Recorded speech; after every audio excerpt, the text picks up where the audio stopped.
Bonjour à toutes et à tous, bon réveil dominical et bienvenue sur l'Invité. Chers amis internautes fidèles de l'Invité, ce dimanche, je reçois pour vous Irénée Agossa. Il est président du parti politique Restaurer la Confiance.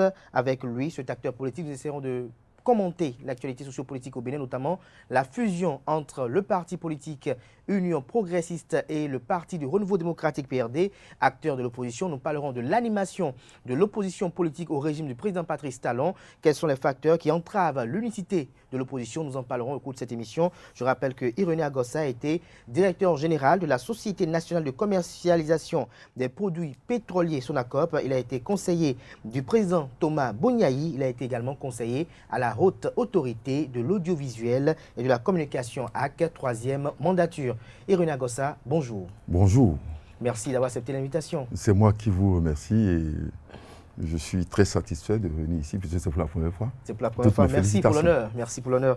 Alors, Irénée Agossa, vous êtes un acteur politique, c'est une lapalissade au Bénin. Alors, cette semaine, l'actualité au Bénin, c'est, depuis quelques jours, j'allais même dire, c'est l'actualité, c'est la fusion entre l'Union progressiste et le Parti du Renouveau démocratique PRD. Vous, en tant qu'acteur politique, qui connaissez les acteurs qui composent les deux formations politiques, quelle est votre appréciation sur cette actualité politique-là? Bon, est-ce qu'il y a fusion? On ne sait pas encore, puisque la forme qu'ils veulent adopter, c'est à eux de préciser. Nous ne savons pas encore ce qu'il y a. Bon, dans tous les cas, il y a la création de nouveaux partis politiques. Il y a rencontre entre les responsables de ces deux formations politiques et certainement, c'est en vue de se préparer pour les échéances prochaines. Donc, d'abord, il faut dire que ce n'est pas une mauvaise chose de se voir et de se mettre ensemble pour pouvoir compétir. Ça, c'est tout à fait bien.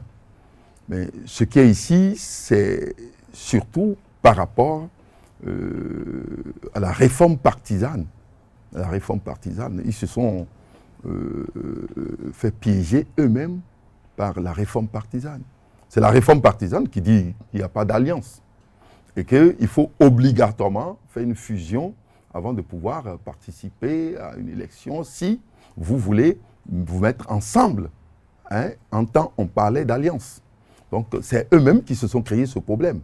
Après avoir mis les conditions de création de partis, les 10% pour pouvoir être comptés parmi les partis qui pourront se partager les sièges après une élection, je ne vois pas pourquoi on peut empêcher les alliances. Et c'est ça qui crée des problèmes aujourd'hui au PRD, et à UP, à BR et à tout le monde. Mais donc, les premières victimes, c'est le PRD. C'est le PRD qui croyait que, en fait, avec cette réforme, qu'eux, ils seront un grand parti. Non. Donc, aujourd'hui, ils se sont vus coincés au lieu d'être dans une alliance, dans les formes qu'il faut, et participer aux législatives.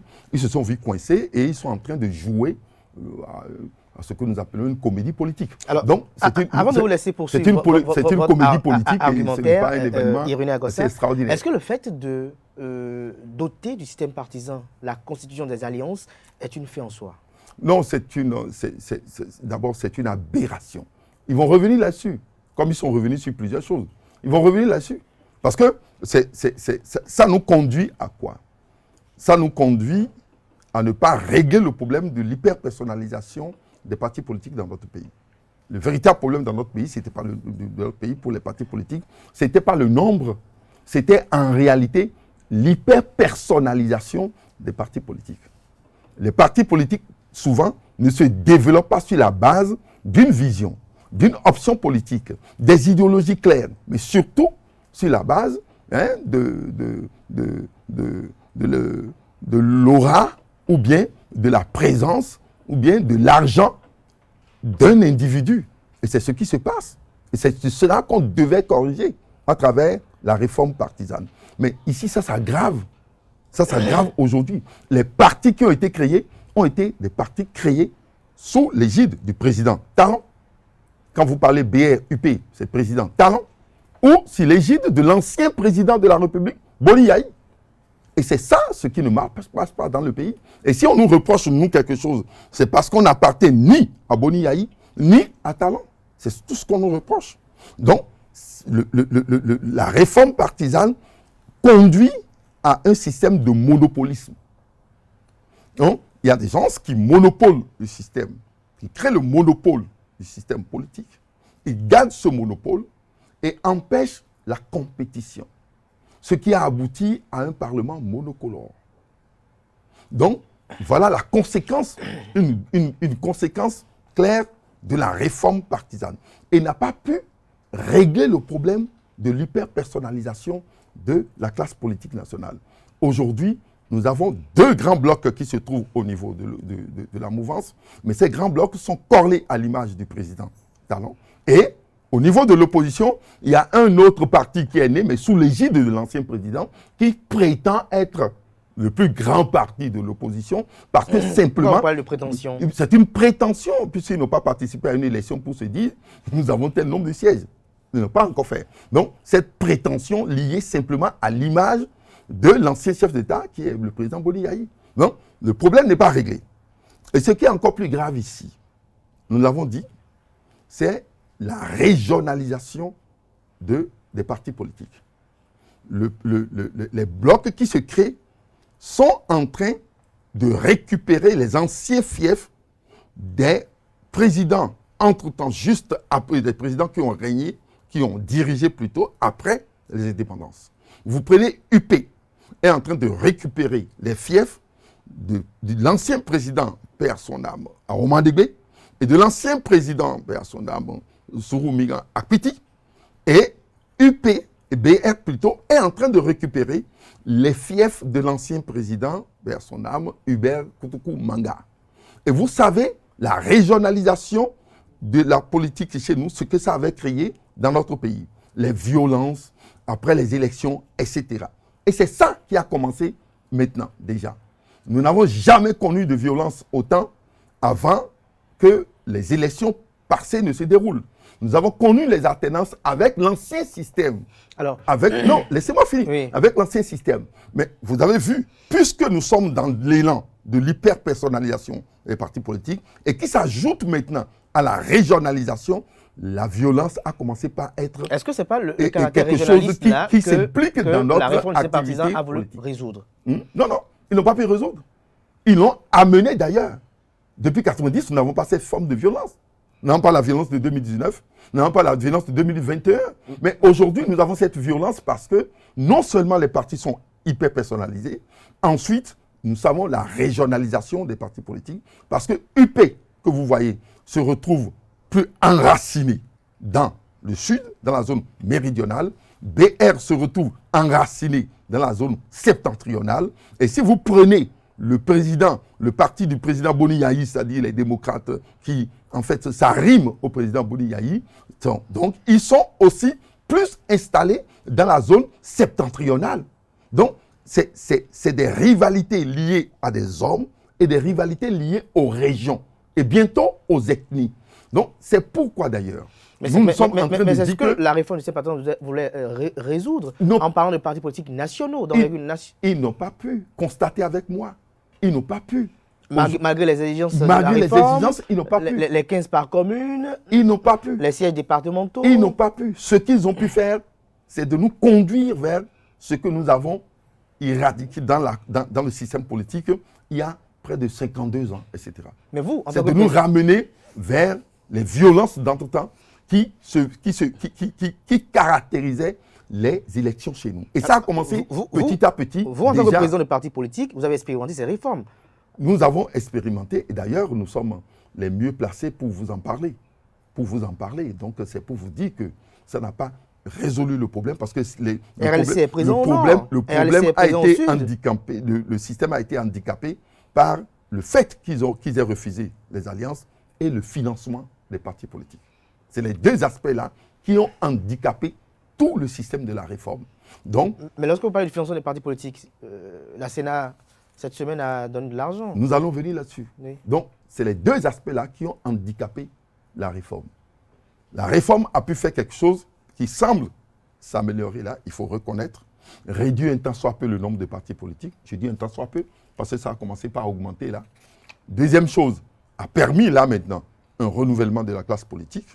On peut le dire, c'est-à-dire les ténors de la classe politique juste vous saluez ce renouvellement de la classe politique? après la conférence nationale. Je vais parler du président Amoussou, du président Soglo, du président Adjovi, tout ce que vous voyez, la classe politique qui est issue de la conférence nationale. Ceux-là ont commencé par laisser la place désormais à une nouvelle classe politique dont nous sentons une mutation. C'est une bonne chose. Ça, on peut l'affirmer. On peut l'affirmer. Mais cela devait nous conduire à ce que nous ayons des grands ensembles qui puissent être fondés sur des idéaux et ne pas s'accrocher à l'image des individus. Donc, nous n'avons pas pu le faire. Cela devait nous permettre à ce que la compétition politique soit plus saine et permettre à ce que nous ayons un Parlement où le débat politique serait fait. Le débat politique doit être fait avec pour fondement le principe démocratique. Mais dites-moi, où en sommes-nous aujourd'hui? Nous avons un Parlement qui est cela. Et nous aurons un Parlement prochain aussi qui ne crée pas, qui sont en train de tout faire pour que ce soit à l'image de ce Parlement-là. Ce Parlement. Alors, nous venons sur le financement. Si vous allez voir que la politique du financement, la politique du financement a remis des chèques. 1,5 milliard à trois parties. Et bien avant ça, il y a eu des remises de chèques. Depuis, oui. 1,5 milliard. Toujours dans la mise en application. À trois parties politiques. De la réforme. Sur la mise en place des réformes. Alors, et la mise en application. Alors, oui. Vous savez ce qui se passe dans le pays? Qu'est-ce qui se passe? Le salaire minimum est à combien? Moins de 50 000 francs CFA. On n'a pas pu augmenter le salaire minimum. Aujourd'hui, les enseignants sont payés 9 mois sur 12. Les gens sont en chômage, etc. Nous avons le pouvoir d'achat qui se réduit. Vous ne pouvez pas, dans le même contexte, dans ce contexte-là, donner 1,5 milliard aux partis politiques. Ça veut dire quoi?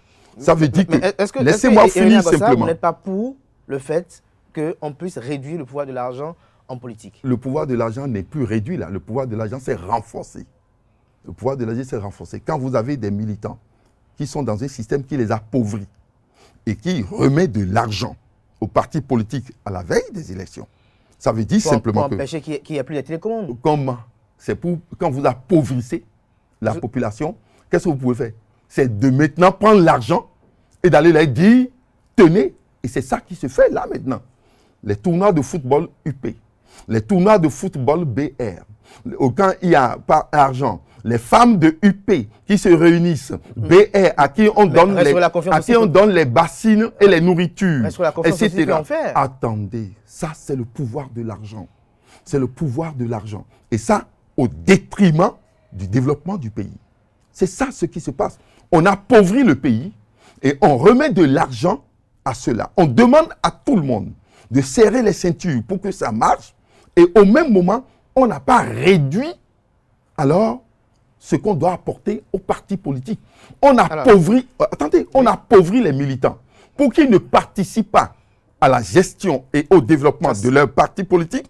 Et le pays, le pays prend une loi, on prend l'argent du contribuable pour permettre maintenant aux dirigeants politiques de corrompre les électeurs et de pouvoir évoluer sur un terrain qui se dit un terrain de financement des partis politiques. Débat contradictoire. Je vous dis que c'est ça qui se passe aujourd'hui.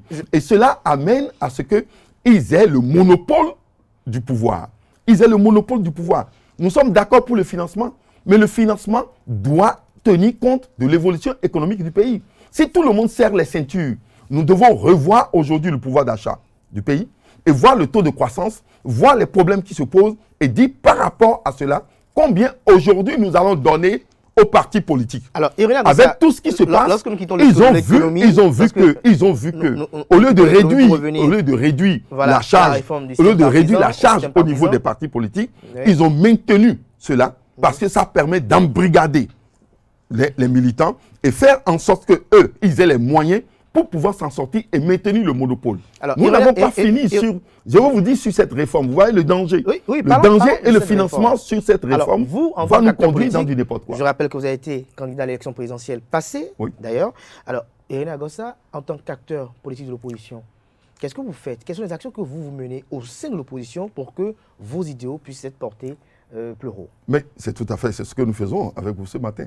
Nous dénonçons par exemple une loi. Oui, mais prochainement, nous avons des jours électorales qui Nous arrivent. dénonçons une loi qui n'est pas... Le combat politique est le combat politique. Nous dénonçons une loi qui ne règle pas les problèmes des populations. Ça, c'est votre avis. Donc, ceux qui l'ont voté ne partagent pas votre avis. Qui appauvrit les populations et qui les soumettent à un système de mendicité, alors, de mendicité politique. Aujourd'hui, donc, nous l'avons dénoncé. Ça veut dire simplement que les victimes face aux enjeux de 2023, les victimes de cette loi, face aux enjeux de 2023, oui, les victimes de cette loi, nous les réunissons et nous les sensibilisons tous les jours. Et c'est pour ça que nous avons dit, nous, le principe, c'est le vote. Il ne faut jamais boycotter. Remettre le pouvoir au peuple pour que le peuple puisse s'en sortir. Alors, donc, c'est ça que nous faisons aujourd'hui. Est-ce qu'au niveau de restaurer la confiance, vous avez l'assurance d'obtenir les 10%? Pourquoi vous nous posez cette question? C'est une question. Pourquoi vous ne posez pas la question aux autres? Parce qu'ils ont reçu 1,5 milliard. C'est ça, c'est ce qui fait que vous ne posez pas la question aux autres. Quelle prétention vous avez? Et vous nous posez nous la question. Parce que simplement, on vous a mis dans le principe de la personnalisation, parce que vous vous dites que les autres sont gérés par le chef de l'État, les autres sont gérés par un ancien chef d'État, et qu'ils ont l'argent. Vous prétendez qu'ils auront les 10%. Vous prétendez qu'ils auront les 10%. Vous serez désagréablement surpris. Parce que ceux qui vont décider, c'est ceux qui souffrent de ce système. C'est le peuple. Et nous allons mettre tout en œuvre pour qu'eux, ils n'aient pas les 10%. Vous pouvez faire toutes les publicités, toute la propagande pour eux.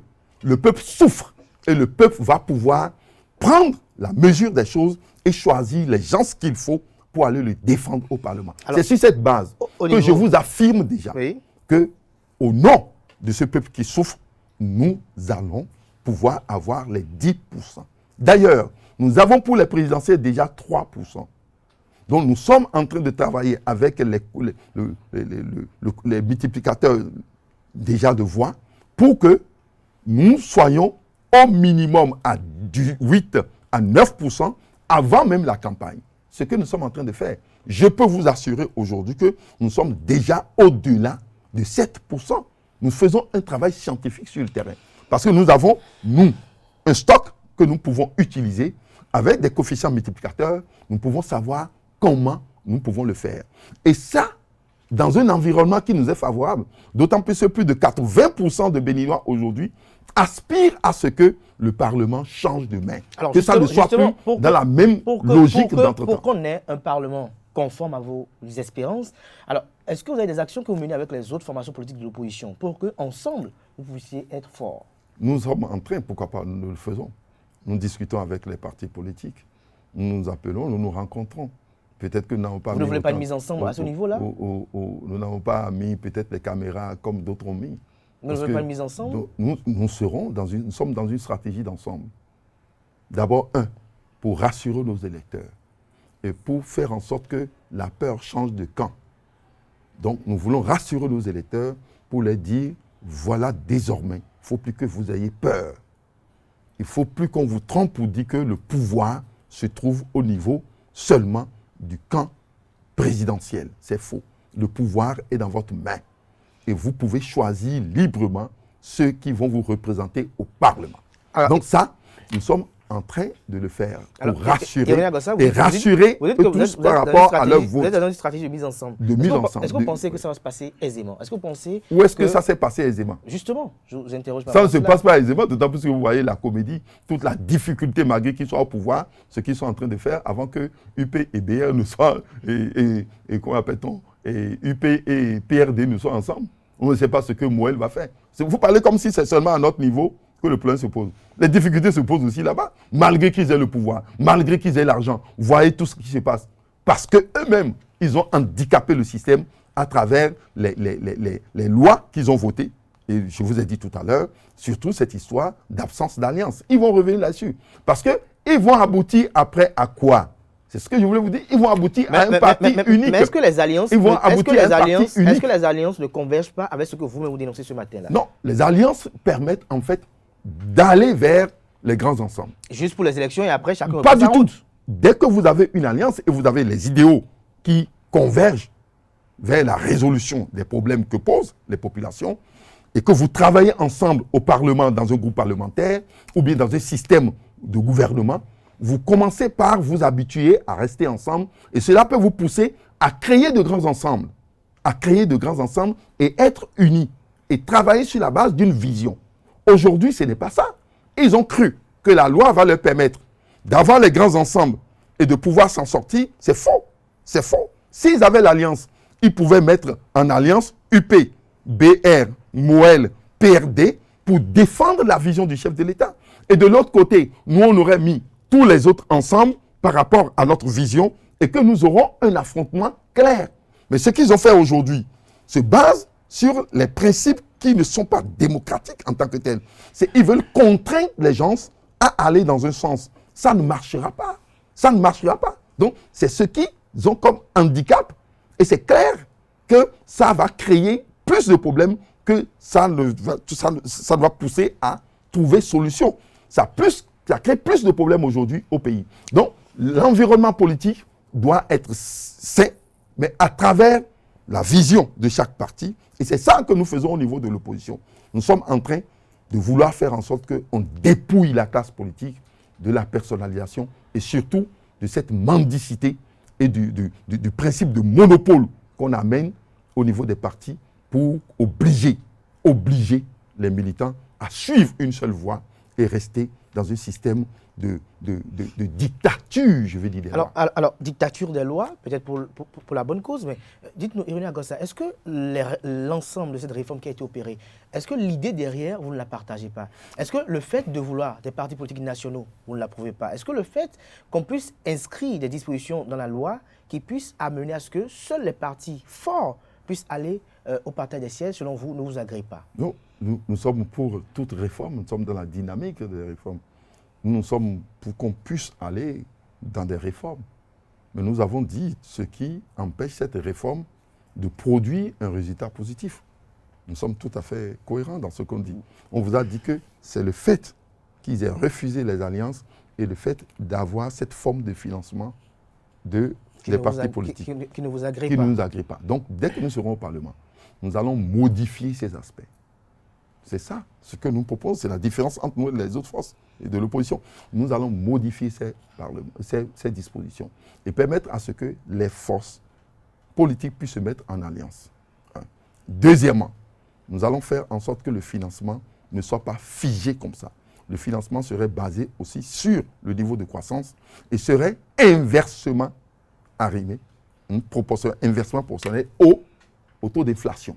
Donc, plus nous avons un taux d'inflation qui est élevé, moins nous allons financer les partis politiques pour qu'on n'ait pas en idée que nous voulons appauvrir les militants et pouvoir les mettre dans un système de mendicité. Donc, ça là, nous allons régler ça quand nous serons au Parlement, puisque c'est dans notre programme. Donc, nous sommes pour une modification de la charte des partis pour qu'on puisse évoluer vers des grands ensembles. Et c'est pour ça d'ailleurs que nous allons plus renforcer les conditions de création de partis politiques. Donc, pour créer le parti politique, on va plus renforcer cela. De manière à ce que, avant de créer le parti politique, il faut que vous fassiez l'effort d'être suffisamment ancré dans la population. Et dès que vous créez le parti politique, nous allons pouvoir vous apporter immédiatement les premiers financements. Parce que vous ne pouvez pas avoir de très bons militants si vous n'avez pas des partis politiques dignes du nom.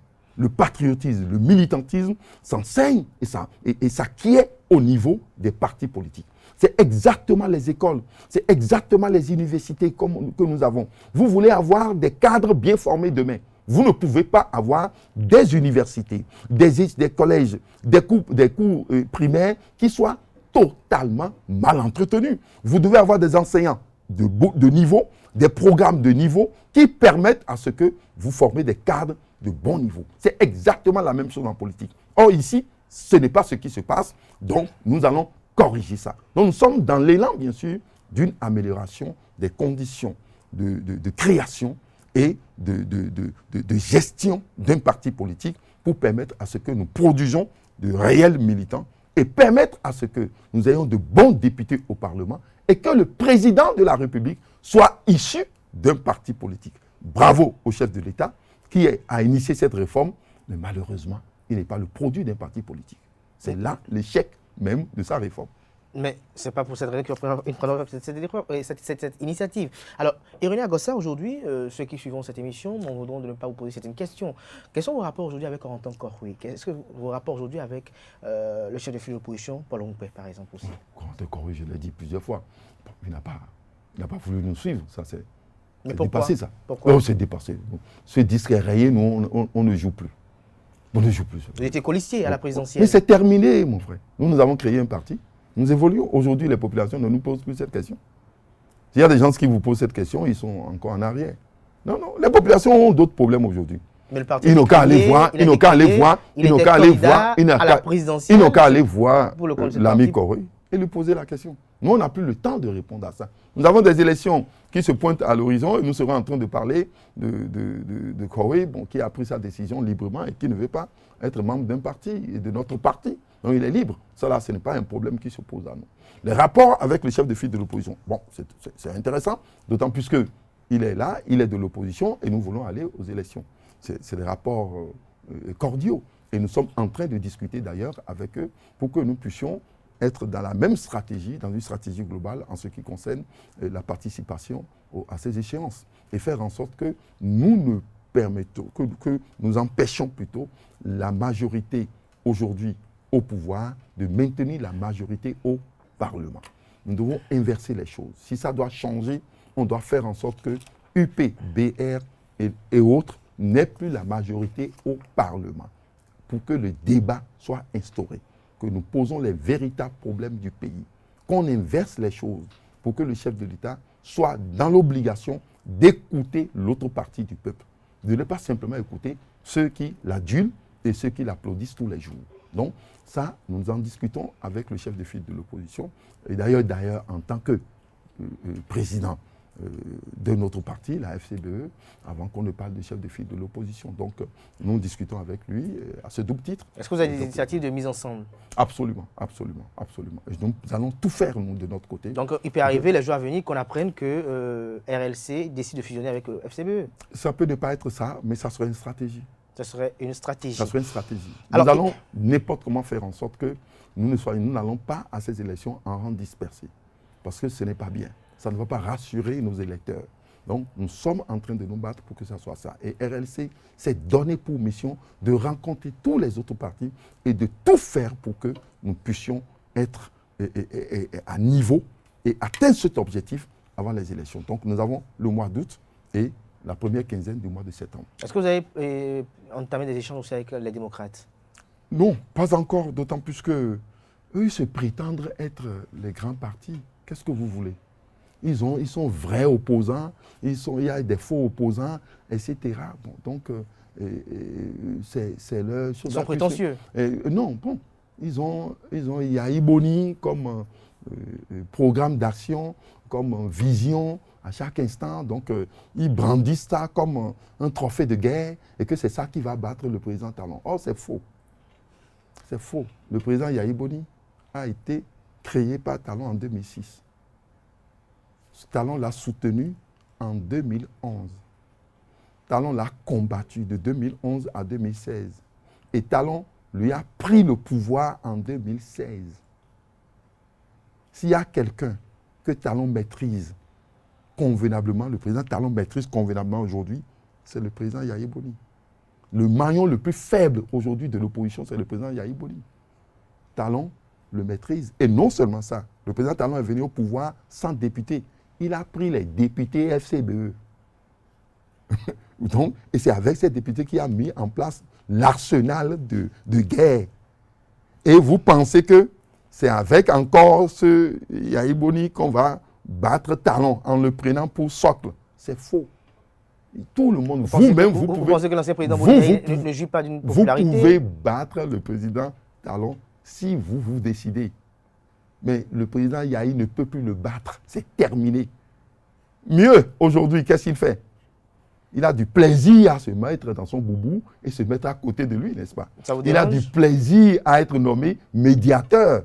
Donc, le président Talon le maîtrise déjà. Il n'y a pas de débat.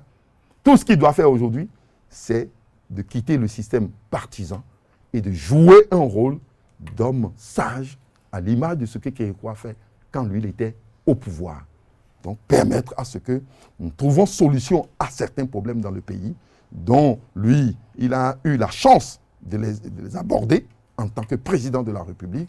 Donc, ce qui était mauvais, on va corriger, et ce qui a été bien fait seront améliorés, et ça serait bien pour le pays. Donc, c'est ce qu'il peut faire aujourd'hui. À part ça, il ne peut pas faire autre chose que d'être la caution d'une violence dans les régions dont il est originaire. Et ce qui le pousse aujourd'hui à faire des choses qui ne cadrent même plus avec une logique. Retirer sa plainte pour demander la libération des prisonniers, ça n'a rien à foutre avec une cohésion de lutte. C'est une capitulation. C'est fini. Ils ont échoué. Or, au lieu de reconnaître leur échec et venir à ce que nous puissions discuter, non, les démocrates ne veulent pas reconnaître. Ils ne veulent pas reconnaître leur échec. Parce que c'est eux qui ont dit qu'on ne peut pas combattre le président Talon avec ces lois-là. On ne peut pas le combattre dans cet environnement d'aujourd'hui. Et que si jamais tu vas le combattre, c'est que tu es un collaborateur du président Talon. Aujourd'hui, qu'est-ce qui a changé? Et ils se plaisent aujourd'hui à dire qu'ils veulent aller aux élections. Le président Talon est là. Les lois ont changé. Les lois n'ont pas changé. Alors, et mieux, ils vont se faire valider en participant au défilé militaire du 1er août. Ils ont perdu la boussole de la logique. Ils sont dans une incohérence parfaite. Ils sont pour la paix, Ironie Agossa. Aucune paix. Ils sont pour la paix. Ils ont capitulé. Alors est-ce à dire que vous n'avez pas approuvé les manifestations de la célébration du 62e anniversaire du Bénin? Ce n'est pas leur présence qui donne la beauté à la manifestation. Le président Talon a maîtrisé son jeu, les a bien en poche et a gagné. Le président Talon a gagné. Il a mis ses monuments, lui il a fait son truc. Il est très bien. Il a mis son timing. Il est très bien. Il est devenu le maître du jeu. Il est devenu le maître du jeu. Et d'autant plus que c'est à lui maintenant qu'on dit pardon, il faut libérer nos gens, il faut mettre grâce, il faut faire ça, etc. Donc, c'est une lâcheté de la part de ceux-là qui se disent alors, dernier point de cette c'est émission, pour vous dire simplement que sur le plan politique, c'est ceux-là qui, en fait, montrent, au lieu de montrer qu'ils ont échoué et permettre à ce que nous soyons dans un groupe, sont encore dans l'illusion qu'ils peuvent faire quelque chose. Et mieux, non seulement ils sont dans l'illusion, ils sont confusionnistes.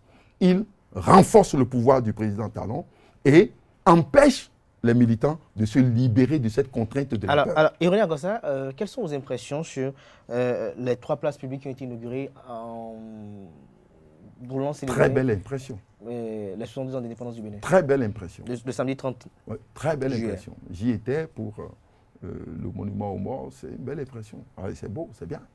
On ne peut pas dire que c'est pas bien. Très bien. Même si certains parlent du coup, etc. Mais c'est bien réalisé. Là, il faut tirer un chapeau au chef de l'État. Il l'a fait avec son gouvernement. Mais là où nous ne sommes pas totalement d'accord, quand vous mettez Bioguera à l'aéroport, et on dit Bioguera, c'est bien. Mais pourquoi vous venez avec les vaillantes dames du royaume de Dahomey, du royaume, et que vous mettez Amazon? Non, le roi n'a pas donné le nom Amazon. Le roi avait donné un nom à ces dames-là. C'est ça qu'on va mettre. Vous comprenez? Pour notre culture, on ne peut pas mettre Amazon. Quand n'importe qui vient, il doit voir le nom qui correspondait, le qualificatif qui correspondait à ces dames dans le royaume. C'est ça qu'on doit faire. Amazon n'a pas son sens, là. Amazon n'a pas... Parce que quand le blanc viendra, lui va voir la définition d'Amazon dans le Larousse pour voir si ce qui est là correspond à ce que lui, il appelle Amazon. Mais est-ce que l'idée derrière? L'idée derrière est bonne, mais il faut corriger. Il ne faut pas mettre Amazon. Deuxièmement, en ce qui concerne le monument des morts, c'est bien, on l'a déplacé. Nous avons désormais nous-mêmes, là où il faut le faire, et honorer ceux qui se sont battus pour la nation. Mais on dit jardin de Mathieu. Mathieu, c'est quoi? Mathieu, ce n'est pas une appellation d'origine d'ici. Ça ne dit rien à quelqu'un. Mathieu, ça ne veut rien dire dans ma culture. Mais quand on dit jardin Kérékou, alors là, ça a un sens. Quand on dit jardin Dossou, ça a un sens. Quand on dit jardin Agossa, ça aura un sens. Quand on dit jardin, ça n'a rien à voir avec Mathieu. Nous condamnons le colon. Nous condamnons le colon et nous voulons nous libérer en voulant honorer désormais nous, nos soldats et ceux qui sont morts pour la patrie là. Au même moment, nous ramenons dans le jardin de Mathieu. Mathieu n'a pas son sens. Donc, nous reprochons ça. Si Mathieu a été pris parce que Kérékou s'appelait Mathieu, nous leur demandons simplement et humblement de mettre plutôt jardin Kérékou. Ça serait plus indiqué. Ce serait plus indiqué. Et René Agossa, nous sommes pratiquement à la fin de cet entretien. Vous allez regarder droit dans la caméra. C'est un rituel au cours de cet entretien-là, de cette émission-là. Vous allez vous adresser à ces amis internautes qui ont bien voulu suivre cette émission juste parce qu'en bas de l'annonce, ils ont vu qu'il s'agissait de René Agossa. Vous allez adresser quelques mots en conclusion de cette émission et prendre également l'engagement de revenir ici pour un débat contradictoire afin de confronter vos différentes opinions avec ceux que vous avez peut-être eu à indexer au cours de cette émission-là. D'abord, je commence par le dernier. Je m'engage fermement à pouvoir participer à un débat contradictoire. J'indique même d'ailleurs les gens qui doivent venir demander à nos amis démocrates de venir faire un débat contradictoire. Ça va nous aider. Parce que partout, ils disent ce qu'ils veulent. Mais s'ils sont des gens capables, nous qu'à venir faire un débat contradictoire. On a dit partout. On a dit même qu'on va payer les émissions qui viennent. Donc, ceux-là d'abord. Je demande désormais à l'alliance qui va se mettre en place, mais ceux qui vont crier, UP, Humbedi, etc., ça va nous permettre de faire le débat, de régler le problème de Humbedi qui disait dans Papa, je ne suis pas mouvancier. Et non, il y a yomi, ouais, mais mato yémen, et au milieu mato yémen, m'a dit talon haut. Non, ils ont choisi maintenant, ça serait clair. Et qu'on fasse un débat clair ici sur le développement du pays. Donc, j'invite Maître Diogbenou. Nous sommes de la même promotion. Il n'a qu'à venir pour qu'on puisse faire le débat. Ce n'est plus une question du patriarche à Moussou. Non, maintenant, c'est nous maintenant. Qu'on parle du développement du pays, de question de l'endettement, l'autonomie énergétique. Comment nous allons faire les rails, le développement du pays. Qu'est-ce qu'on fait par rapport à l'agression que nous subissons dans la zone septentrionale? Comment on va s'en sortir? Les rapports avec le Nigeria, les rapports avec la France, le contexte international. Comment nous allons développer notre pays pour que ça tienne? Alors, on y va. Moi, je le dis, nous sommes prêts. Donc, j'invite déjà les gens, j'invite l'aîné Biochadé, avec toute son expérience qu'il a fait, qu'il vienne, qu'on fasse le débat sur la dette du pays. Il a planifié tout ça au plan. C'est la dette du pays, qu'on en discute et qu'on fasse le point. Même avec Diogbenou, la loi sur l'avortement, en quoi c'est utile pour notre pays, etc. Qu'on en parle. Les lois, toutes les lois qui ont été prises en son temps, qu'on en parle et qu'ils justifient. Donc, c'est pour vous dire que nous sommes hyper prêts. Vous pouvez m'inviter à 2h du matin pour un débat contradictoire le lendemain à 8h. J'y serai. Même à 8h moins le quart, pour un débat à 8h, je ferai tout pour y être, pour permettre au peuple de comprendre. En ce qui me concerne, c'est René Agossa, mais personne, les Béninois ne me connaissent pas. Tellement ils ne me connaissent pas, ils inventent des choses sur moi. Vous vous rappelez de cette histoire, si Talon passe, on va lui couper la tête. Vous avez vu quelqu'un? Je dis ça sur toutes les antennes. Partout, montrez-moi l'audio, montrez-moi l'écrit, montrez-moi l'image. Ça fait plus de 5 ans. Ils n'ont pas montré. Parce qu'ils ne me connaissent pas. Ils ne me connaissent pas. Nous avons participé au présidentiel parce qu'ils me sous-estimaient. Ils ne savent pas notre capacité. Mais je leur dis, je suis fier d'être ce que je suis. J'ai géré dans mon pays. Et moi, j'étais directeur de la Sonacop au temps de Yahi. J'ai été le premier à qui on a scellé le bureau au temps de Talon. On m'a vérifié.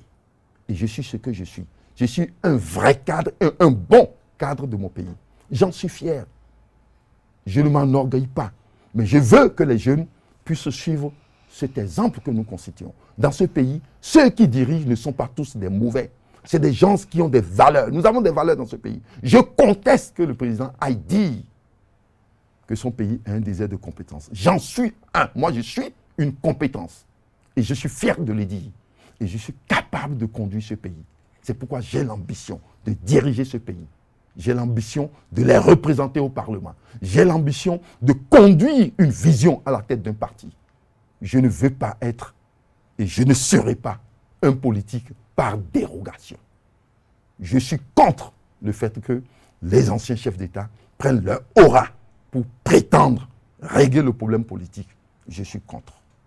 je suis contre. Et je suis contre la dictature du conservatisme. Je suis quelqu'un qui aime qu'on progresse, Et je suis à l'école des autres. Merci. Ils peuvent alors me contacter pour que nous puissions continuer la lutte ensemble. Merci à vous, Irénée Agossa, chers amis internautes.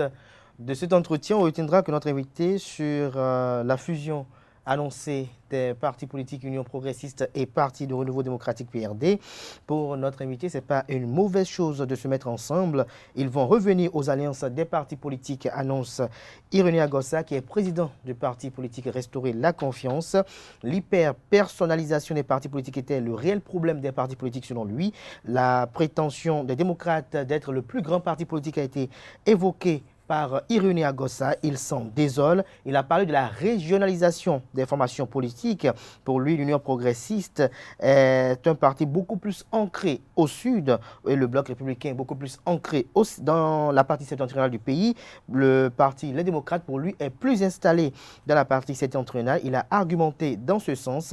Il a également parlé des fiefs de ces différentes formations politiques. Il a salué le renouvellement de la classe politique engagé depuis un certain temps. Pour lui, les partis politiques doivent s'accrocher à des idéaux et non à l'image de personnalités politiques, faisant allusion aux partis qui s'agrippent au président Patrice Talon et également à l'ancien président Thomas Boniaï.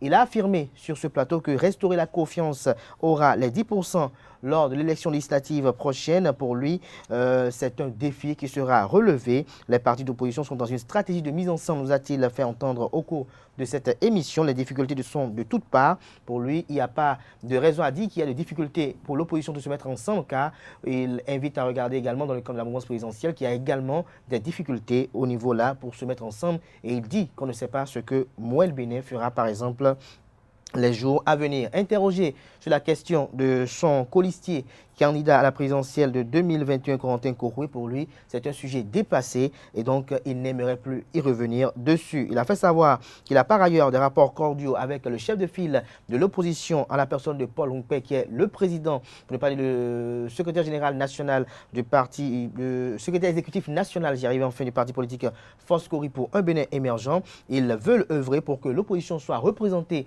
au Parlement lors de la 9e législature. Il ne faut pas aller en rang dispersé, a lancé Irénée Agossa sur ce plateau, interrogé sur la question de savoir est-ce qu'ils échangent avec le parti politique Les Démocrates également pour cette optique. Il a fait savoir que les démocrates estiment qu'ils sont le parti politique le plus grand de l'opposition et ils ont des prétentions à l'égard d'autres. Ils estiment qu'ils sont plus vrais opposants que d'autres. Il y a le débat autour de l'authenticité de l'appartenance à l'opposition. Pour lui, les démocrates s'agrippent sur l'image de l'ancien président Thomas Boniaï. Pour lui, Yahi a été créé par Patrice Talon en 2006. Talon est venu au pouvoir sans député. Yahi ne peut plus battre Patrice Talon. On peut retenir en autres quelques phrases des propos qu'il a eu à tenir au cours de cette émission. Yahi doit quitter le système partisan pour lui, pour être un rempart, un dernier recours, selon Irénée Agossa. Patrice Talon est devenu le maître du jeu, a-t-il affirmé. Les 3 places qui ont été inaugurées le 30 juillet dernier, pour lui, sont bien réalisées. En revanche, notre invité fait savoir que si nous avons eu Bioguera à l'entrée de l'aéroport, pourquoi au niveau de la place de l'Amazon n'a pas pu donner le nom que le roi a eu à donner à ces femmes-là dans le royaume de Dahomey d'antan? Pour lui, le fait qu'on baptise le jardin de Mathieu, il aurait préféré qu'on puisse dire jardin de Kérékou, car pour lui, c'est beaucoup plus béninois, ça ressemble beaucoup plus à notre identité. En fin d'émission, il a eu à adresser quelques mots remplis d'espérance à ses partisans et sympathisants. Il a fait savoir qu'il est entièrement disponible à toutes sortes de débats contradictoires au regard de tout ce qu'il a eu à dire au cours de cette émission. Il a réaffirmé maintes fois sa disponibilité à débattre autour des questions politiques d'actualité. J'espère que Irénée Agossa, j'ai été plus ou moins fidèle à vos propos. Alors, il n'y a pas mieux. Merci. Je ne sais pas si moi-même je ferai mieux. Merci à vous, Irénée Agossa. Je rappelle que vous êtes le président du parti Restaurer la confiance. Vous avez été candidat à la présidentielle de 2021. Vous êtes ancien directeur général de la Société nationale de commercialisation des produits pétroliers Sonacop. Vous avez été conseiller de l'ancien président Thomas Boniaï. Vous avez été également conseiller à la haute autorité de l'audiovisuel et de la communication HAC, 3e mandature. Voilà l'essentiel à retenir de l'invité de ce dimanche, chers amis internautes. Merci pour l'attention, portez-vous bien et bonne fête de l'IAM demain lundi.